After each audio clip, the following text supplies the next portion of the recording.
Hey guys, this is Mistress Nightmare here, and today we'll be reading A Killer's Baby, Chapter 11.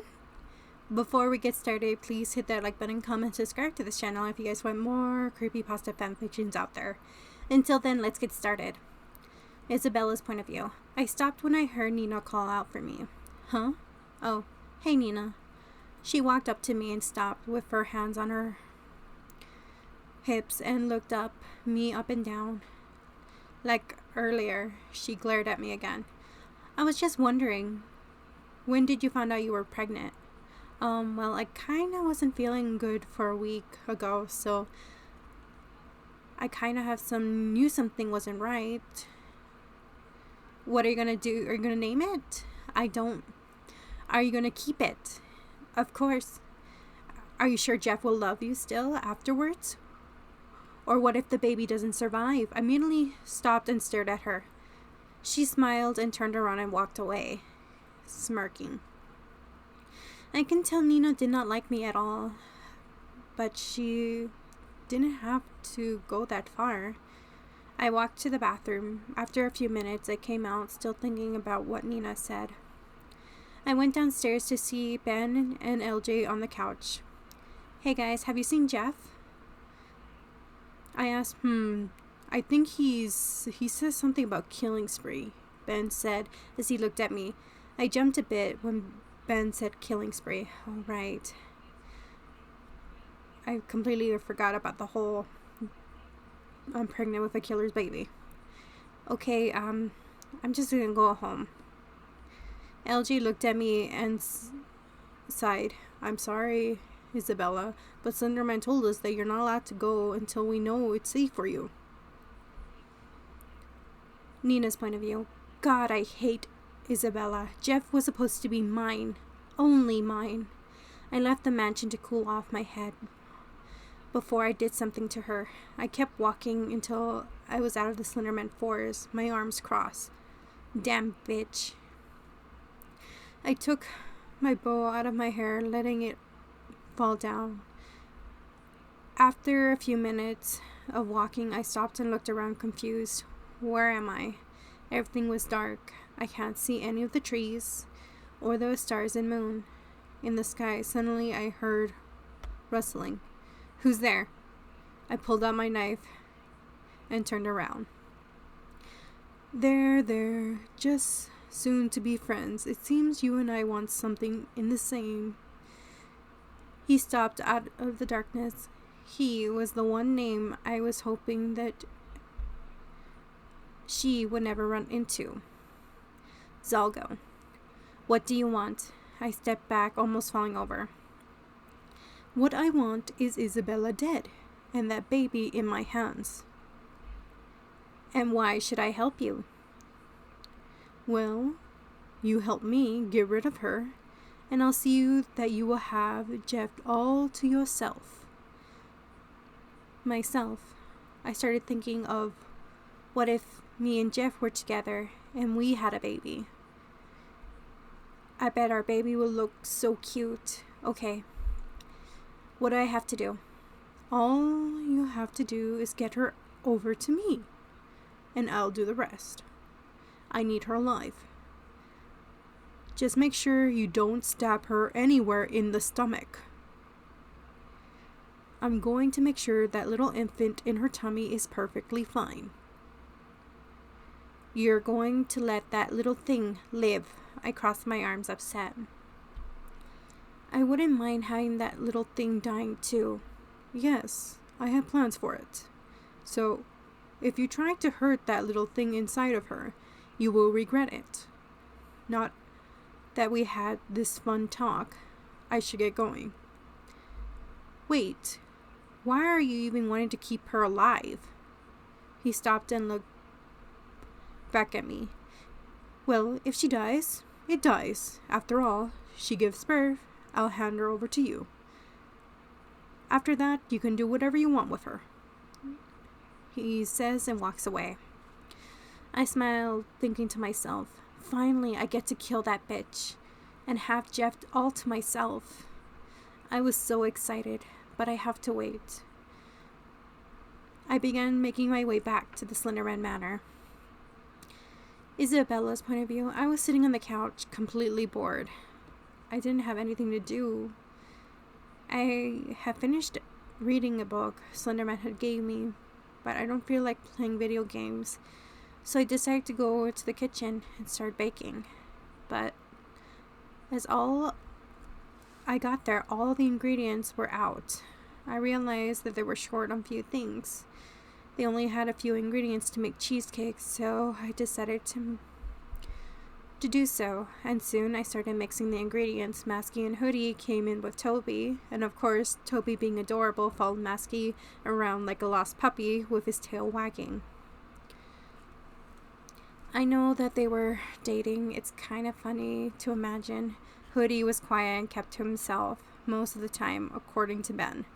Hoodie doesn't like really being in relationships with others than hanging around Masky and Hoodie. Or Masky and Toby, my bad. Other than that, he mainly spends most of his time in his room or in the forest on missions by himself. Hey, Isabella-chan. Oh, hey, Toby. He walked over to me to see what I was doing. What you making? Cheesecake. It's one of my favorites, so I had enough ingredients to make a cheesecake. Oh, okay. After that, I put it in the oven, and my stomach started feeling sick. So I had to sit down for a bit. Isabella, Jeff's back, I heard Ben yell. Isabella, you there? I heard another voice. It wasn't Jeff or Ben's. Isabella is not feeling well. I looked back to Hoodie. Thanks. Jeff came around the corner. Hey, babe. He kissed me on my forehead. Is the baby giving you some trouble? Jeff still didn't like the idea of the baby, but he was coming around it, too. Slow but surely. I was hoping by the time the baby will come, he would be excited for them. Yeah, just a bit. But it's normal, I think. I said with a smile. If you say so. After a few days, I had actually become closer to Hoodie, and we were actually hanging out when Jeff wasn't available. Hoodie wasn't busy. It was surprising how much Hoodie knew about pregnancies. It was helping quite a lot, since I was going to show sooner or later. Slender had started putting me in a special diet and a curfew, which I was pretty upset about because I like to stay up all night and sleep during the day a bit. One day, Hoodie and I had an end up sneaking me at the mansion, which I was grateful for because I had to work and I really wanted to see my best friend because I haven't seen her for a while. It kind of made me upset. Another door ring and Hoodie as he walked back into the forest. Mia answered the door immediately and hugged me without saying anything. Hello, oh my gosh, where have you been? I thought you were dead. Haha, calm down, I'm okay. I just been staying at my baby daddy's house. Yes, I want to meet him now. Girl, get in here. I walked inside smiling. Luna's older brother, who is only 2 years older than us, but he was kind of hot. But I did have a crush on him for years when I was younger, but now I see him as an older brother. Hey, little bit, it's been a while, he said, looking at me. He gets up and walks over. Yeah, it has. I heard you've been going to have a baby soon. I didn't know you were married. What, of course not. I'm still too young to get married. Oh, please. I don't know you were that type to get down and dirty. I blushed and looked away. I'm not. If you say so, he pats me on the head and then goes upstairs. Come on, girl, we have lots to talk about. Luna pulls me upstairs. As I sat down on the bed, crossing my legs, watching her close the door. Then she takes a deep breath. So, I got a boyfriend. I jumped up. Oh my gosh, really? What's his name? How tall is he? What does he look like? Is he nice? I always thought you would get a girlfriend. Isabella, calm down. Okay, his name is Brian. 2, he's probably 6.3. He's really sweet. He doesn't talk much, but when he does, it's all sweet and cuddly. And for really a girlfriend? I mean, you dated that girl. What was her name? Oh yeah, Daisy. Okay, Daisy was sweet, but we ended up being nothing but a bitch. Okay, haha.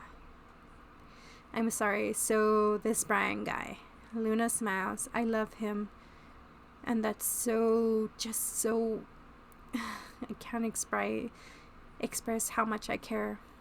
She sat down on the bed next to me, smiling. You really like this guy, don't you? She nodded, blushing. We ended up having a lot of boy talk, and we spent the night, only to wake up in the middle of the night. I hear screaming. Luna shakes me awake. Isabella, wake up, she whispered. I quickly tried to wake up. What's going on? We have to be quiet. Luna's point of view. I quickly pulled Isabella to the closet with me and holding her close. Suddenly, I heard growling. It sounded like a monster was coming towards us. Something demonic. Isabella looked at me, shaking her head when I tried to peek out the door. Suddenly, the door opened. I felt fear take over me and Isabella immediately. Isabella. Luna is all I heard when I saw that thing grab my best friend and hear her scream. Let me go. She was kicking and screaming. I looked down to see I was stabbed, and I was bleeding rapidly, trying to hold where I was bleeding and reaching out for her sometimes before I blacked out. Isabella,